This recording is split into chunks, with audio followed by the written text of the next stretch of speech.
আমি জিয়ারুল হক, lucky medicine YouTube চ্যানেলের পক্ষ থেকে আজকে একটা ভিডিও দেখাবো আপনাদের যারা পশুপালন করছেন।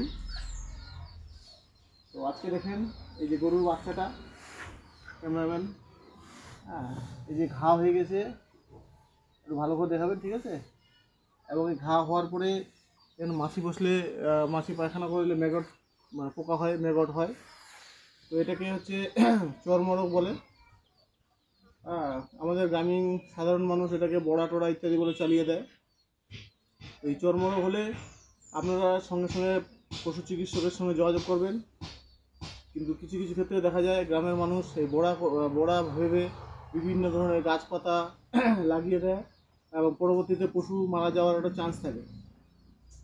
তো আপনারা সবাই সচেতন হবেন এই সচেতনমূলক ভিডিও এবং এর চিকিৎসা জানতে আমাদের এই ভিডিওকে সাবস্ক্রাইব করে শেয়ার করবেন। পরবর্তীতে এই চর্মরোগের চিকিৎসার জন্য ভিডিও পেয়ে যাবেন। Thank you.